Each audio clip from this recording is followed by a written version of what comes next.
The stadium fell silent, the hum of the loudspeakers abruptly cut. Somewhere in the echoing stands of Scottsville's Friday night football game, a 7-year-old girl named Gabby vanished during halftime. Within just minutes, police cordoned off the entire stadium, aware that the suspect could be sitting, right then, amid the unsuspecting crowd. For a moment, no one knew. No one suspected that a routine night out for families would descend into chaos. But that's how these stories often begin, quietly, almost unnoticeably. One child missing, a routine game interrupted, and suddenly the weight of fear pressed down on an entire town. What happened in those critical few minutes? How does a child simply disappear from the safety of her own community, with hundreds of people just feet away? As law enforcement raced to lock every exit, questions spread through the crowd like wildfire. Was it a misunderstanding? A child hiding in the bathroom, maybe lost in the crowd? Or was something far more sinister unfolding, hidden in plain sight beneath the bright lights and banners of small-town America? The case would soon reveal just how fragile that sense of safety could be, and how quickly a familiar setting could become the scene of an unthinkable tragedy. But before we unravel the events of that fateful November night, let's step back to the world Gabby knew, and the rhythms of a town that, until now, had believed such darkness belonged somewhere else. Because beneath the calm surface of an ordinary night, a storm was already gathering, and before the evening was over, Scottsville, Kentucky, would never be the same. Gabby was born on December 26, 2007. She grew up in the quiet, rural heart of Scottsville, Kentucky, a town of roughly 4,000 where everyone knew everyone, and the rhythms of life pulsed to the beat of school sports. Gabby's older brother played football for the local high school team. She herself was already a cheerleader in training, drawn to the lights and energy of Friday night games. At home, Gabby was the middle child of 3, the daughter in a family whose life was woven tightly into the fabric of this close-knit community. November 14, 2015, wasn't just another night in Scottsville. It was the biggest game of the year. The stands overflowed with families, neighbors, and friends. Almost the entire town turning out, bundled in school colors, voices raw from cheering. Kids roamed in packs near the bleachers and concession stands, chasing each other, trading secrets, and losing themselves in the swirl of excitement. Parents caught up with old friends while keeping a watchful eye, or so they thought, on their children darting between the crowd and the field. For Gabby's family, the night was meant to be a celebration, a shared ritual of community spirit. There were no signs of trouble. The air was crisp, electric with anticipation. Gabby moved back and forth between her parents in the stands and her group of friends, bright and energetic, her laughter lost in the din of the crowd. This was the world Gabby knew, a world that seemed safe, almost invulnerable. But in the margin between the ordinary and the unexpected, a single moment would change everything. What could possibly go wrong on such a night, in a place where everyone looked out for each other? No one knew, not yet, that the answer would shake their town to its core. On that brisk November evening, Gabby was a flurry of motion, darting between her mother seated in the stands and her circle of friends clustered near the food stalls. She asked her father for some cash, hoping to buy a snack at the concession stand. For Gabby and her friends, these moments were filled with small joys, sneaking sweets, giggling, inventing new games. Tonight, it was hide and seek. They ran, hid, and called out to each other, weaving through the clusters of people near the restrooms and bleachers. But something went wrong. As the game stretched on, Gabby's friends decided to hide inside the women's restroom. she never found them. When the group finally stepped back out, Gabby was gone. Vanished, as if she'd slipped between the cracks of their familiar world. One of the children recalled, just vaguely, a man in a denim jacket standing near the restroom entrance. It was an image that felt out of place, lingering on the edge of memory. Meanwhile, a ticket booth worker remembered seeing a strange, drunk-looking man clutching a denim jacket. At first, these were just fragments, scattered impressions, easily dismissed on a chaotic night. But later, as investigators combed through every detail, these recollections would become the first critical threads. What if these were not coincidences, but warnings missed in the blur of the crowd? If this was merely a child's prank, why would Gabby have disappeared while her friends were only steps away? If it was an accident, why did no one see her reappear? In hindsight, the warning signs often seem clearer, but in the moment, they dissolve into the chaos, a face in the crowd, a coat draped over an arm, a feeling that something just wasn't right. The fracture had begun, almost imperceptibly, and within minutes, Gabby was gone, leaving behind only questions and the faint outline of a stranger's presence at the edge of the scene. The events of November 14, 2015, began like any other Friday night in Scottsville.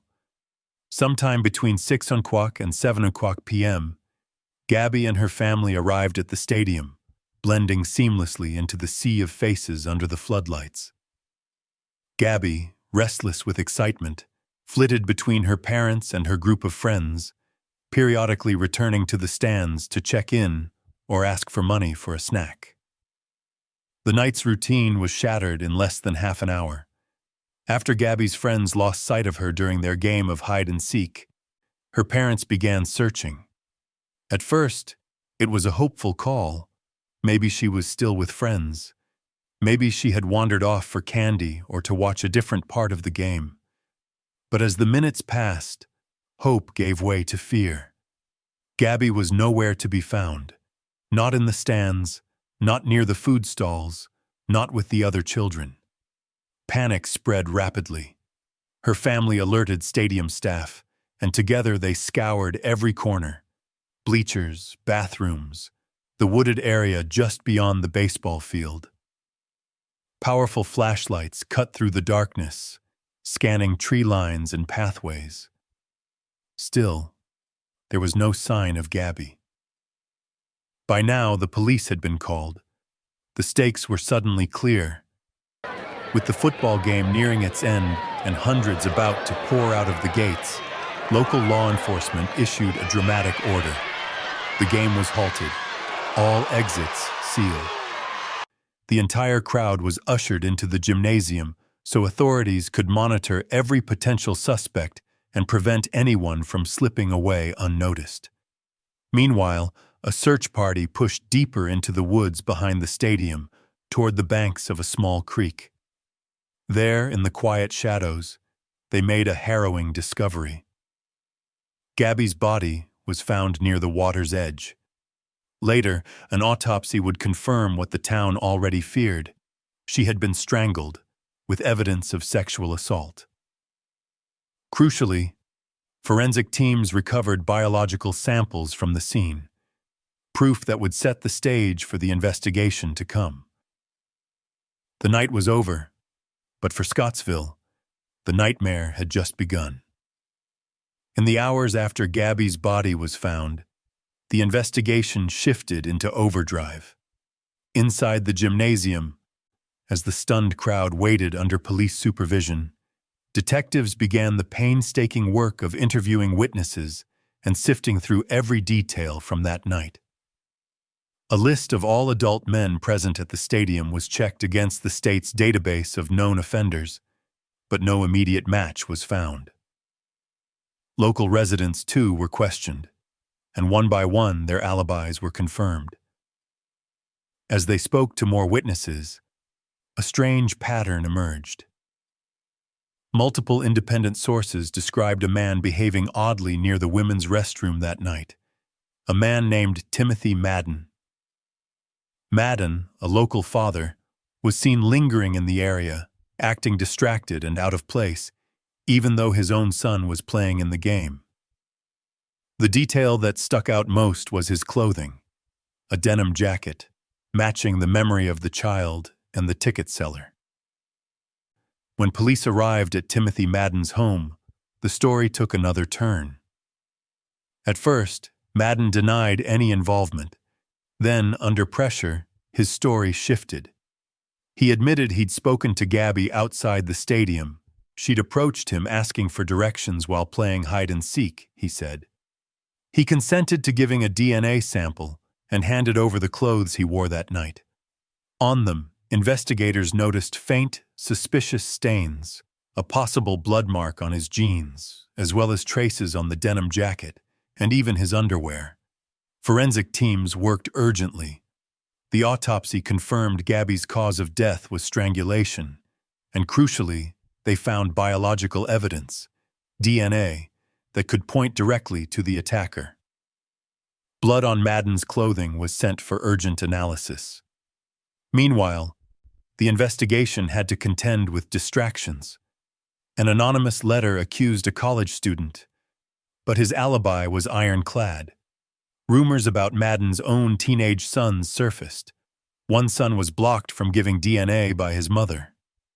Another, already on police radar, was arrested on an unrelated warrant, but voluntarily provided a sample. Piece by piece, the noise was stripped away. The focus remained on the evidence, on the DNA that could finally answer the question, echoing across the town. Who took Gabby, and why? For days, Scottsville held its breath.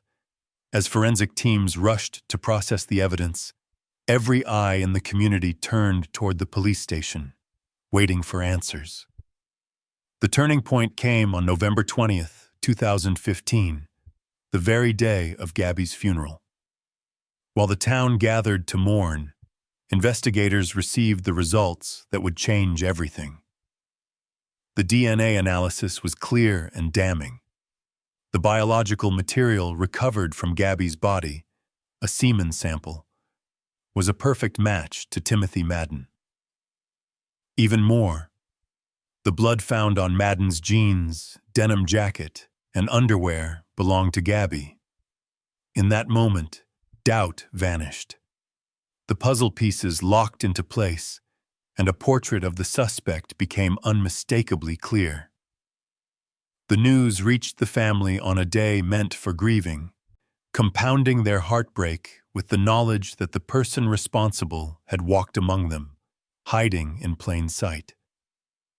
That same afternoon, authorities moved quickly, arresting Timothy Madden for Gabby's murder. The town's anguish was now channeled into a desperate need for justice. But as the investigation deepened, Madden's explanations kept shifting. At first, he claimed the stains were mud, not blood. Then, he insisted Gabby's blood had gotten on his clothes by accident, perhaps when he scratched himself on a fence. At another point, he simply shrugged. If my DNA is there, I can't explain it. Each statement contradicted the last, fragmenting any claim of innocence he tried to construct. The weight of the forensic evidence was overwhelming, but for the town, the emotional impact was just as profound. How could someone so familiar, so ordinary, be capable of such violence? The revelation shook the very sense of safety that Scottsville once took for granted. And as the case moved toward trial, the community wondered, what justice could ever be enough to answer such a loss? The prosecution prepared for a trial that would captivate the entire state.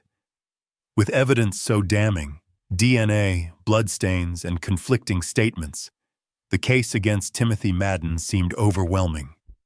Prosecutors pushed for the maximum penalty, the death sentence.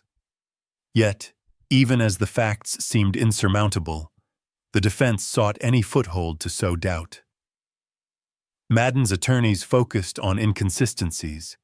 His clothes were dry, though Gabby's body was found by a creek. He claimed he was recording the football game during the critical moments. His mother even testified that he'd returned home that night, acting perfectly normal. But the prosecutor hammered home one inescapable truth. No innocent explanation could account for Madden's DNA being found on Gabby, or for Gabby's blood staining his clothes. As the months dragged on, both sides weighed the immense toll of a public trial. Gabby's family, already enduring unimaginable grief, faced the prospect of reliving every detail in open court. In 2019, after nearly 4 years of legal maneuvering, a plea deal emerged.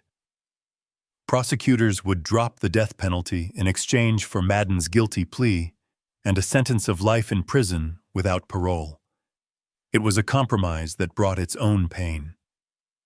The deal did not require Madden to recount his actions in detail, leaving the family with questions that would never be answered.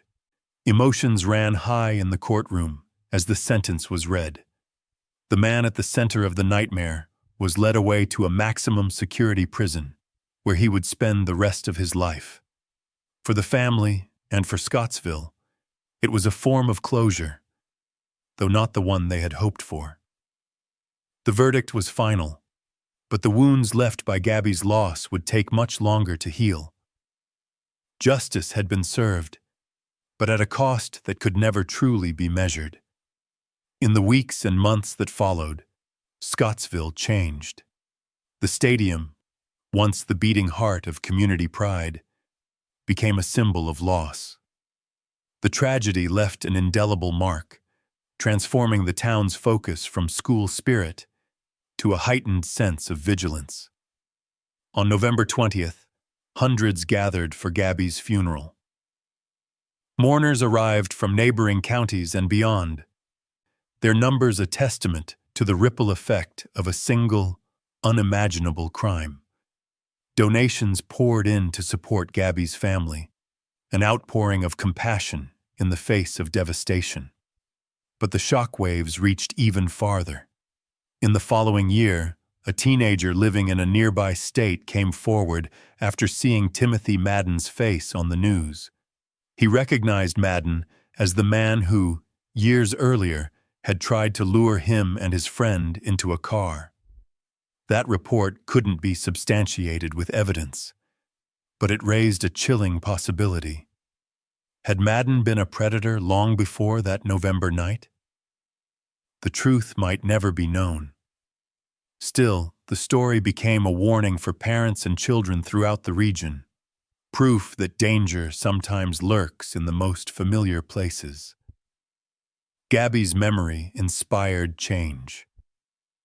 The town launched new safety protocols at public events, and local leaders spoke openly about the risks of opportunity crime, those moments when just a brief lapse can lead to tragedy.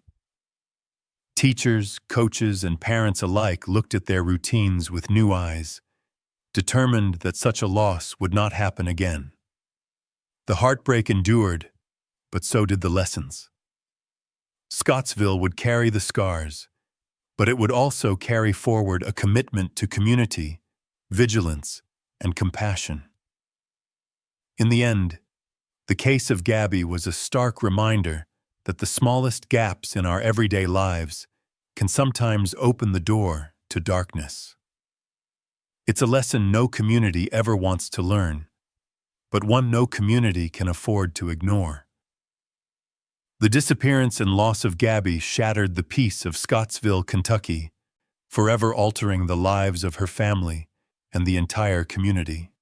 What began as an ordinary night of celebration became a somber warning, reminding us all that danger can sometimes hide in plain sight, even where we feel safest. While justice brought a measure of closure, the pain of unanswered questions remains, echoing in the hearts of those who loved Gabby and in the traditions of a town determined to never let such darkness return. If this story moved you, remember, vigilance starts with each of us. Look out for the children in your life. Talk openly about safety. And don't ignore the small warning signs. By staying alert and united, communities can honor the memory of victims like Gabby and help prevent future tragedies. For more true stories that reveal the hidden dangers and hidden strengths within ordinary towns, subscribe and follow. Share this story to keep Gabby's memory alive and spread awareness.